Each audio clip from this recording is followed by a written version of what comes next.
Hello, hello everyone. So this is Einav here, and with me is Anna. Hello, Anna. Hi, Einav, and hello everyone. Right. So in a minute we are going to talk about the connection between procrastination and the comfort zone. But before we get to that, maybe you can introduce yourself. Tell us a bit about who you are, what you do. Yeah, of course. So, for those of you that don't know me, my name's Anna Barrow. I'm a yoga teacher, I'm a Reiki master and teacher, I'm a sound healer, I'm an Ayurvedic nutritionist, and I hold space, ritual space, and ceremonial space for people in lots of different ways. I also practice mindfulness and meditation. And I'm so excited about this collaboration with einav. So I'll pass it back to you to explain a little bit more about who you are.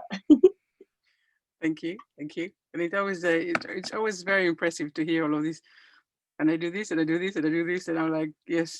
And you're so brilliant in each of these things. So it's really wonderful to be in your presence. Um, for me, I am a nav. I'm a confidence and personal growth coach.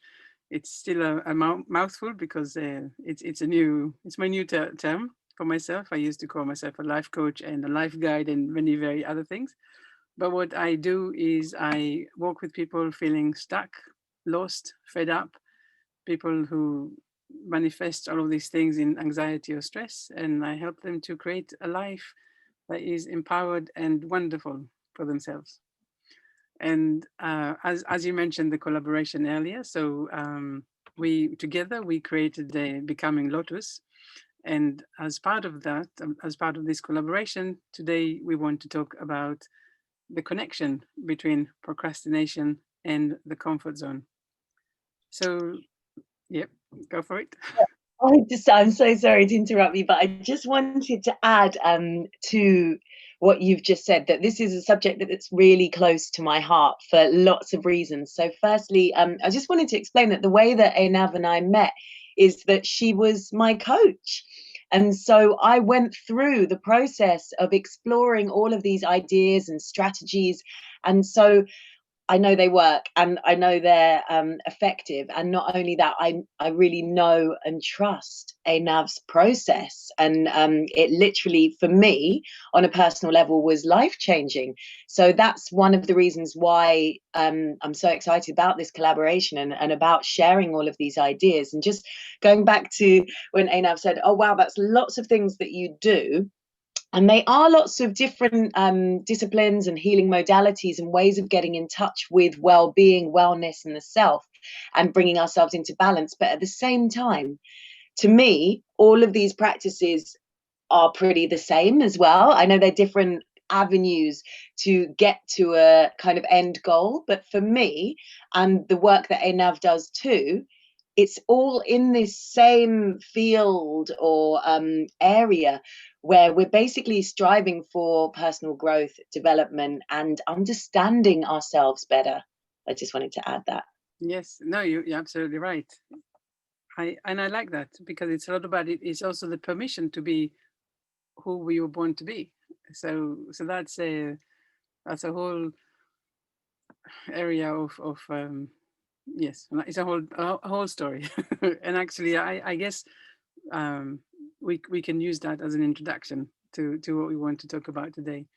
Because a lot of the time, I hear from people, from a lot of my clients, that they feel that procrastination is the one thing that is really holding them back from achieving a life worth living. They have really good ideas of what they want to do, what they want to achieve, and then that doesn't happen. And then they come to me and they say, What's happening? Help, help. what what can I do?" And also, I think this thing that is a lot of the time comes with it is the self-judging. The people really tell themselves off for procrastination, and they think it's somehow a choice that they created, not necessarily realizing that it's all unconscious and there are other reasons that get them to procrastinate. What comes up for you when you hear me say that? Well, straight away, when you start to talk about procrastination, I think on a personal level for me, I have a kind of perfectionist little voice in my head. And it's actually really limiting because it stops me from doing things, because it says, oh, it's not good enough. It's not going to be good enough. Unless it's perfect, there's no point. And so I've sort of only through working with you learned to really identify that voice. So I can't make the voice stop, but what I can do now is I can recognize when it starts to arise, and then I can listen to it and say, actually, no, I don't believe you, or I'm not with you, or I'm not going to focus on these negative thoughts. Mm. Yes, that's actually beautiful, because it's such a important step forward to recognize the voice, get some distance between yourself and that voice, and then empowering yourself by saying, thank you for being so concerned about my well-being and where I'm taking this, but I've got this. So the recognizing that there is a negative voice that is telling ourselves stories about why not to do something, it's already a huge step forward. Yeah, because I think before recognizing that that was a negative voice, I've just recognized it as part of my own voice. I couldn't externalize and separate myself from the kind of really persuasive desires of that voice. Yes, yes, exactly. But the other thing that you also said, which also is super important, is to recognize the perfectionism side of things. When people, perfectionism, I guess, comes up in a lot of different ways and to very many different intensity. But a lot of the time, perfectionism comes from fear of not being good enough, right? And then we say, as you just said, I'm not going to do this because I'm worried it's not going to be good enough, and then I am going to be judged in a way that I'm not ready for. And then if you are forced to do this, like the people who leave things for the last minute, then they say, oh, I didn't have a chance to do this, so kind of excusing themselves of why it didn't happen in the perfect way that they wanted. But when we realize, when we allow ourselves to recognize that we are good enough, and there is no such thing as perfectionism. You're always able to add plus one and make it a little bit better in this way and a little bit better in that way. So there is no such thing as perfectionism, but there is definitely a protection of, I'm not ready to put myself out there in this way. So again, this is another way of basically having this internal conversation to say, I trust that my intentions are pure, that that what I'm putting out there is the best of my abilities and the best that I can do right now. And I'm going to just allow things to just be. And the next part of that is to allow things to just be. And a lot of the time, of course, it's external, like maybe we need to submit something or post something or send an email or something like that. And then put it out there and surrender, and not then go into this talks of negatives of, like, what's going to happen and what will they say and what will they think and how they're going to judge me and all of that. So again, it's in this recognition of maybe a process, and then trusting that you do your best that you can, and letting go. Sounds like a, does it sound too easy? Is it easier said than done, kind of thing?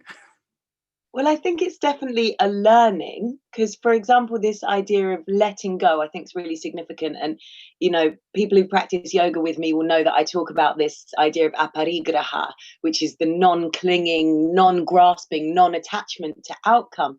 So sometimes, and I can speak about yoga because I've been teaching it for nearly a decade, but so things on the mat, sometimes you might not bring off the mat, and then you start to realize, I can, is exactly what you're talking about. But this idea of kind of surrendering the outcome, not being attached to the outcome, has been really, really helpful for me. So aparigraha, in the sense of just trusting. Mm. Sounds so simple, but it's so powerful that it doesn't matter that like you just said, the harshest critic is actually yourself. Absolutely. We are really nasty to ourselves so often, and for no reason, really. I mean, we create all of these voices and all of this judging, and then we think, oh, they're going to do that. They're going to say that about ourselves, when we need to recognize that we really are our worst enemies. We should stop doing that. Some love and compassion, and really recognition that we are doing the best that we can. We're not, we're not just not doing things just for the sake of it. Mm. And I guess that's something that, another thing that people are saying about procrastination is that they say, oh, I'm just lazy. People always say, oh, I'm just lazy. Oh, they're so lazy, depending where the judgment is going, inwards or outwards. But I don't believe in lazy. Lazy is, what is lazy? There is fear, for sure, fear of doing, as we said so many times, fear of failing or fear of succeeding. But That's a really interesting one that you've just brought up, because I think it's very obvious to lots of people, oh yeah, there's a fear of failing. But I only learned this with you. There's also an underlying, sometimes for some people, a fear of success. Like, what if I really make it? yes, because that will change everything about you, right? How you show up, what everything that you believe about yourself will, you will need to basically question everything, because things will happen in your life that have not been there before. The transitioning between who you are now and who you want to be sometimes is huge, even if you don't necessarily understand how huge it is. Sometimes you look at, say, pop stars, or people that you see on the television, and okay, I sometimes look at people on the television, and I have that thought of how were they before they became famous, right? And when you look at these people, you can definitely see the transition, because then for sure not the same people anymore. And so if I'm thinking to myself, okay, I'm going to do something, and I'm going to be famous, and I'm going to be on everybody's TV, and people will know my name, then that's a real question of, what does it really mean about me? What do I want to, how do I want to present myself? How do I want to people to relate to me and talk about me and stuff like that?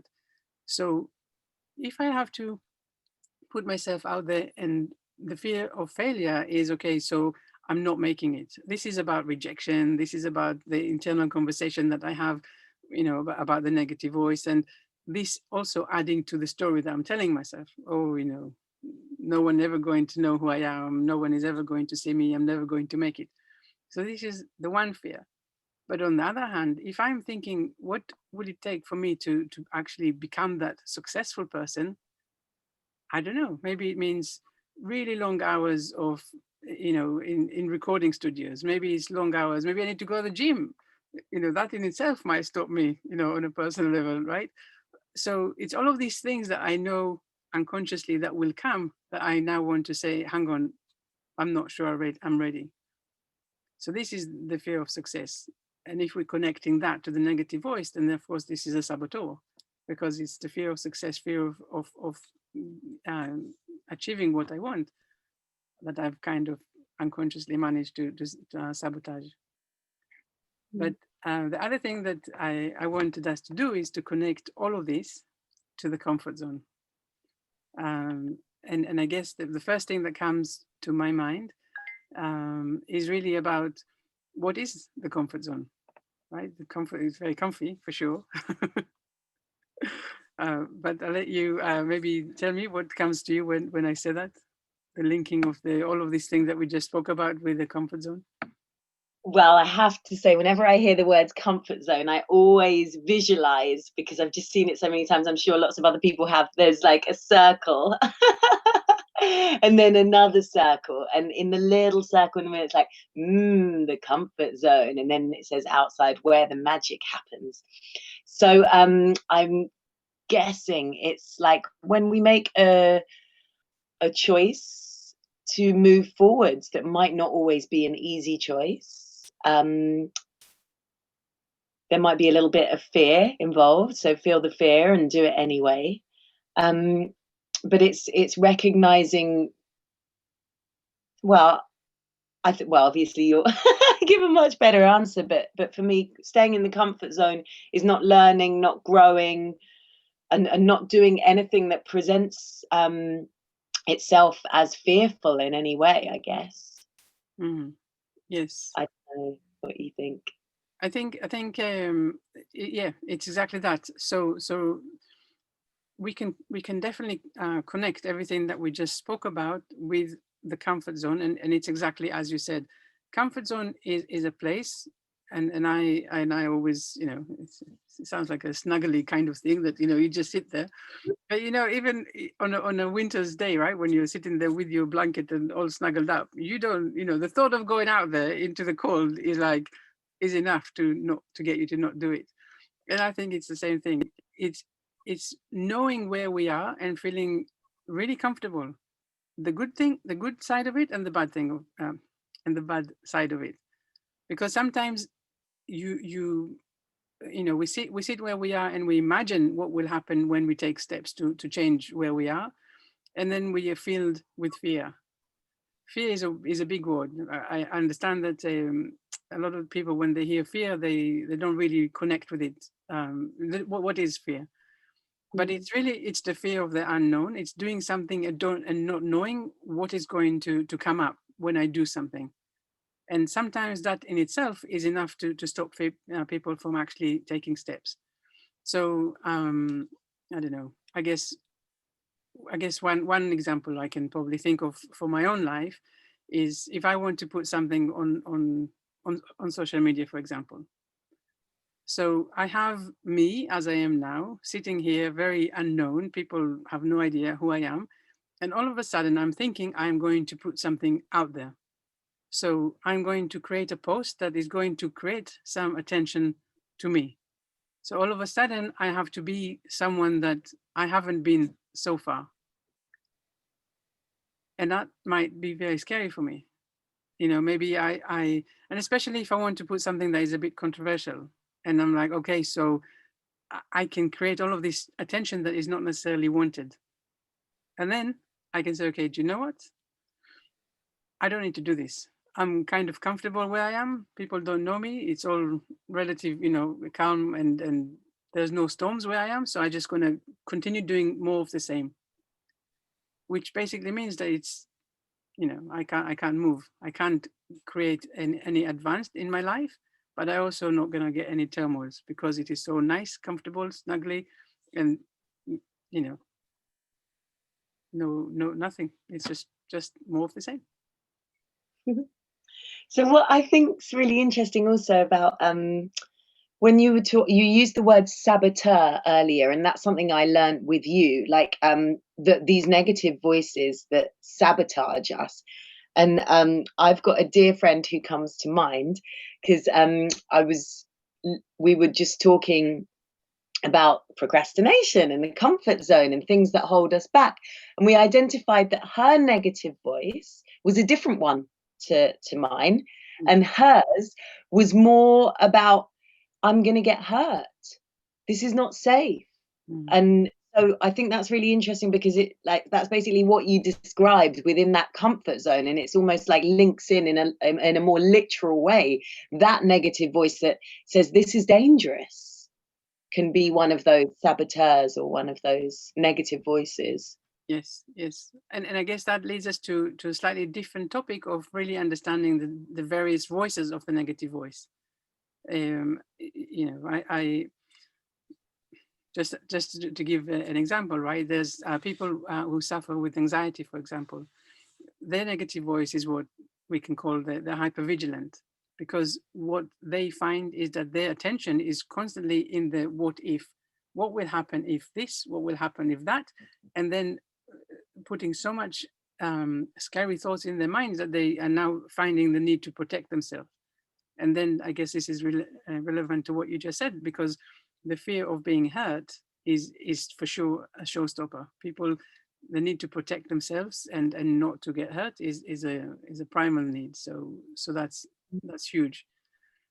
But I guess when we're thinking about the fears and the different types of fears and the different types of negative voice and the stories that we tell ourselves and our belief system, it all comes in together. The other thing that I want to add to this is also the neuroscience, basically the habits that the brain creates for us. And the importance here is to understand that the brain is such a magnificent computer, but it's, it still hasn't got all the capacity to process everything from scratch every time, external data and internal one. So what the brain does is that it creates habits. It creates shortcuts for itself so that it doesn't need to do the whole work of reprocessing again and again. So when we have a thought, or when we have a habit is coming, spoiler, a habit is coming, but when we have a thought, when we have a thought about something, we have a thought, then we have a feeling. And when we have it again, the brain says, right, you've done it once, you've done it again, let's bang a habit here. And that's it. So from now on, every time you have that thought, you immediately have the same feeling, and now you have a behavior. And so if you are used to sitting in your comfort zone, wanting to do things but not doing it, if you've done it more than once, it's now become a habit. And to create a habit, just like that, to undo a habit, forget it. It's like, what they say about 21 days and all of that. It's a hard work.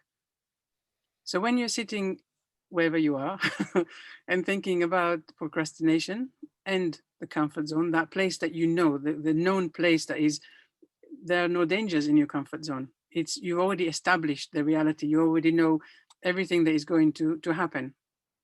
So one of the ways to understand this is to understand also that this is now you created a habit. So to step out of the habit will need some effort of some sort. And that brings us to the idea or the question of what do we need to do to get out of the comfort zone? We're not necessarily talking about completely getting out of it, but what we are talking about is taking steps to start, to ease ourselves out of this comfortable, wonderful blanket. I shouldn't say wonderful blanket, but that's how I imagine it in my head. But I think what's really powerful that you just said there is, taking baby steps is moving forwards. So I think sometimes when there's a big change we need to make in life, and it can be really overwhelming and seem really difficult to do because we just look at it like, either way up there or way down there or way over there. But when we know that every journey starts with the first step and every step is getting us closer to that, I think that's really, really useful, and believing in that process is helpful. Because even for me, just as you said earlier, just even identifying the voice, that's the beginning of the work, isn't it? Yes. Realize we have a choice, because quite often during the day a lot of our programmed thought patterns, that then they're habitual, we don't even think they're choices anymore because of neuroscience, as you've just explained. But if we actually start to observe our processing and realize that we do have choices, it's very freeing, I think. Yeah. And the other thing to say about taking the first step is actually also understanding two things. First of all, that the fears in our mind is always heaps greater than the reality when we actually get out to do things. And the other thing is to understand that when I'm sitting here and I'm thinking about my future, okay, I want to become, I don't know, a belly dancer. It might be very scary because although I have an idea, I don't know what that entails. I don't know what the little chunky beats in this journey is going to be like. But in my mind, I am thinking about my end result. I want to become a belly dancer. But what I need to do instead is not worrying so much about the end result or the outcome, as you maybe said earlier, but it's more about what is my next step going to look like? And giving all of our energy to just the next step. And it can be the tiny, tiny, tiniest step, but that's all we need to do. Because when we step out of where we are now and take that tiny step, we're already, the map is going to change. Things are going to change as you take the first step, and you're going to look around and see that actually things are not as you imagined. And from this new place that you are now, you can look around and decide, okay, so now do I want to go up? Do I want to go left? Do I want to go right? You create new choices for yourself. So the biggest point, I think, is really taking that first step of saying, I'm going to just start. And there is a question, a lot of the time, it's not just about saying I'm going to start, but it's also to allow yourself to say, well, if I don't like it, I can change, I can go back, or I can, decide other things to and other ways to move forward. And that's okay, because there's not just black and white. You're not saying, okay, you gotta take a step and you must then complete it. No, but you can dip your toe in the water and see how it feels, for example. Yeah. No, that is so true. And I think what just came up for me then when you were talking about that is maybe somebody's thinking, yeah, well, I'm really comfortable. I don't need to be changing anything. I don't need to do anything. But I think this kind of quite it links in with, do we want to move forwards? Do we have goals? Do we have intentions? Have we kind of looked at where we are in life? And if we are content, that's great. And if maybe we're not, why is that? It's for me, all of this work also brings, like, it's like not ignoring things. It's like really bringing them into view to see where we are, and to decide, be conscious about the life that we're living. So rather than let life just happen, live life and make those choices, I think. Yes, yes. And I think this is one this is level 3 or something, because some people will not understand that they are in the comfort zone, and that's okay. That's just their way. But this conversation fits perfectly into the with the people that understand that there is something that is holding them back, and that they're really unhappy with the way things are. So they have plans. They want to go out there. They want to do things. They want to change. They want to live, as you say, and they don't. And they nearly, and they don't. And they nearly, and they don't. And after doing it enough times, they understand that they have a problem. And that's something that we spoke about before. Is how do we put our boundaries? What makes us put boundaries in place? And I think in that wonderful book, the feel the fear and do it anyway, she's giving the example of shoes, right? So how much do you spend on a pair of shoes? And we all have an instant number that comes to mind. Let's say, for example, it's 20. Okay, so I can go to the shop, and if the pair of shoes costs £20 or less, it's all good. What if it's 23? Is that now a problem? How did I create this boundary that says 20 is okay and 23 is not okay? And the invitation here is to actually say, okay, so let's, all things considered, can I actually buy the pair of shoes that is £23 and feel okay about it, and not go home and feel so nuts about it that I will have to go and return them the next day? But buying is one point, because of course it's money, and do you have it or do you not have it? So I get it. It's a whole different topic. But what about other things that we always do? I always do it in this way. You talk with people and you always hear them say, "Oh, I'm the kind of person that. I'm the kind of person that." Do you? I mean, if you're happy to stay as this kind of person, then that's fantastic. But again, how come? Is that bothering you? Is that helping you? Is that where does that sit? This I'm this kind of person. So this is in a way a boundary that you created for yourself. And I guess when you're out of that boundary, then you start feeling out of water, like you're doing something that you're not used to. But again, the invitation is to really understand our habits, to understand the boundaries, and then say, okay, what is the tiniest step I can do today to move forward, move anywhere, move any side. It doesn't matter. Just do something today that is slightly different than I did yesterday. There was the little voice in my head that went, yeah, but what if someone says, what do change for what reason, for why? And I think to keep energy moving, to feel freer, can make us feel joyful, to change things around a little bit, and just to show us that we are creatures of habit. And even just changing the smallest little things reminds us, or allows us to be reminded that change is possible and change can happen. And that I think we're also, as humans, we're very attached to our identity. And what you said was really interesting. I'm the kind of person that this. I'm the kind of person that and I recognize from I can almost call it like a previous identity, because I was so rooted in these habitual things that I did because I thought that they made up my personality. So when I started to strip them off, and it it's quite, makes you feel a bit naked and weird. But if I'm not doing that because I'm so attached to that's what I do, and then allowing yourself to just be in a place of possibility where amazing things can happen. I don't know if I've gone a little bit too out there, but do you know what I mean? No, but I think you said a really, really important point. And this is that basically all of this now becomes in our identity level.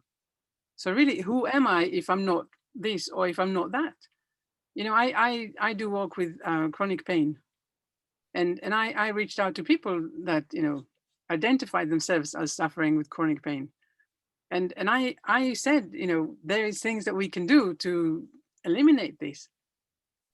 And with all respect to anyone who is suffering from anything, the people that came back to me, not all of them, some of the people that came back to me, they were like, really, really attached to this identity. We are suffering from chronic pain. If I now took it away, yes, I would ease their lives, but then I would also create these huge problems, because what will they do now? They have to get out of bed if they're bedridden, and go back into society and stuff, and do things that they didn't realize or that they didn't have to do before.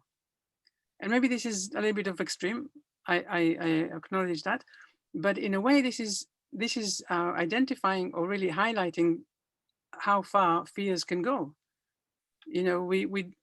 We are scared. We are attached to how we are now, and this is why it's called the comfort zone, because we are staying exactly where it is very comfortable. And as we said earlier, if it's comfortable and you want to stay in that area, fine. But when it becomes a problem, that's when we need to start thinking, okay, so what next? So first of all is to pay attention to the voice. What is the voice in our head saying? Is it true? What is the fear that is basically that we were able to recognize? Are we speaking to ourselves with compassion and love, or are we judging ourselves and calling ourselves names like lazy or stuff like that? And then the other thing is to realize that a lot of this where we are now comes from habitual thinking. As we said, the brain creates these habits and patterns of thinking and behavior that we are just now adhering to because it's automatic and unconscious. We're not really even understanding all of these things. And then the next thing is to say, okay, so what is the next thing? What can I do? The tiniest little thing that I can already do today to just get me on that journey of change. And the word change actually is very, people, they have resistance to the word change. And I get that. So let's not think about change so much, but let's say, curiosity. Curiosity is a beautiful word to just say, let's just see. Let's just go out there and do one thing that is slightly different to what I've done until now and see what happens. And the good thing is that once you put yourself out there, you generate learnings. And then you can come back to your nest with your blanket and say, okay, so where were we? What did we have here? What felt good? What felt scary?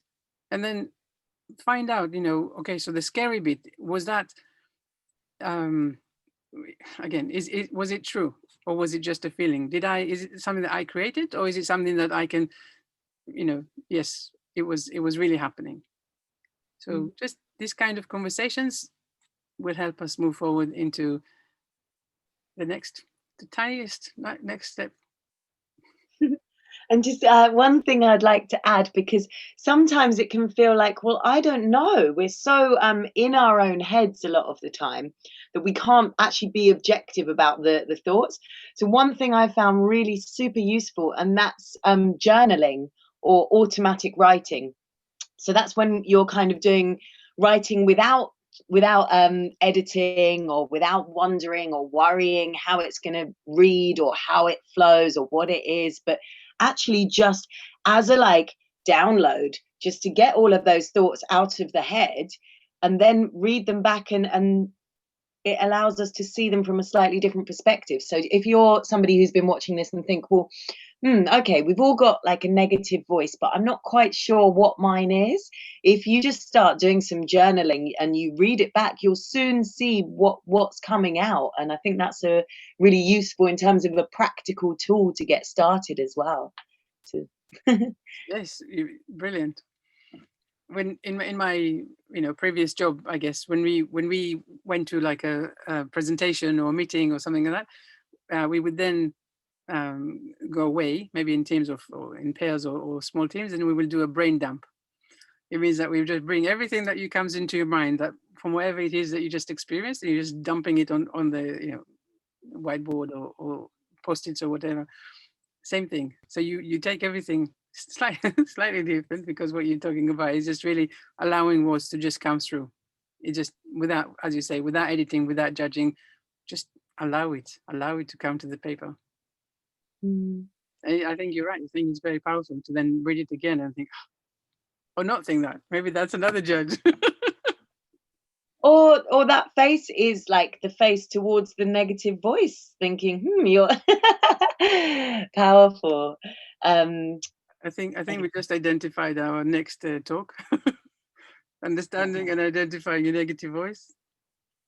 Join us soon. That has been so, I can't even tell you how kind of life enhancing and transformative that has been on a personal level for me.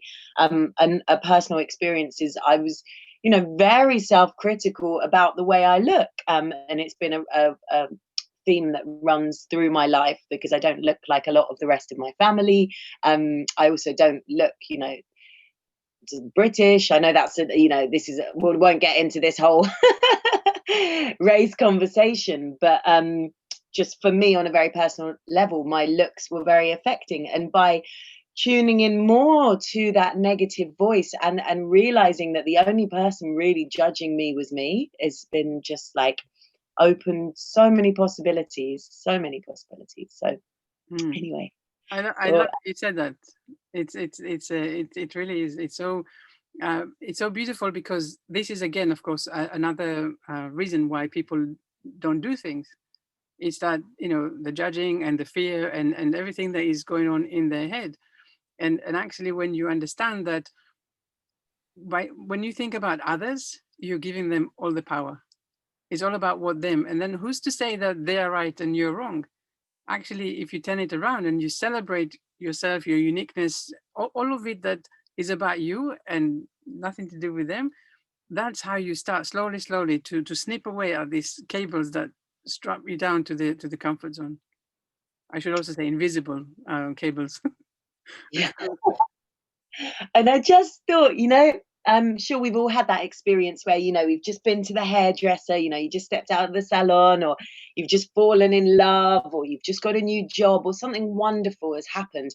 And so you're so happy, and that energy radiates and attracts other really nice things to you. So it's this other sense of being like, not we reap what we sow, but when we do focus on the negative, we can tend to attract more negative things to come towards us. Or if we're feeling really low and we're walking along, and then we, I just think it's really useful to think about how our energy attracts like attracts like.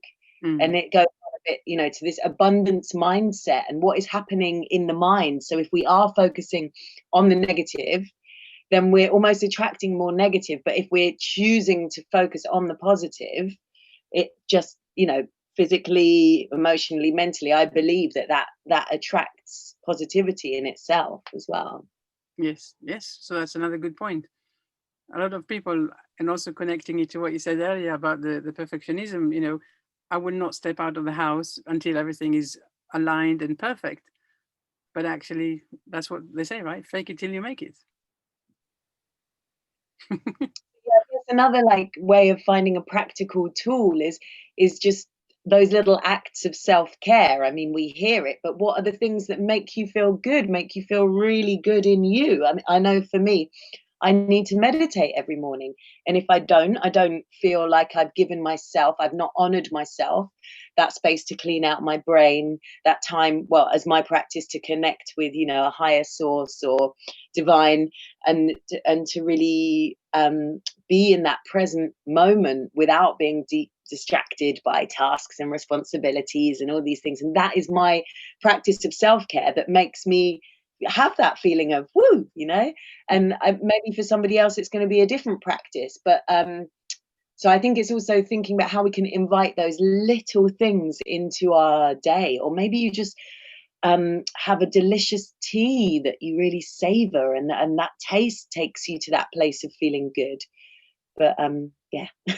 Yes, you're right. Yes, it's the little things that help us to also understand that we moved away from where we were.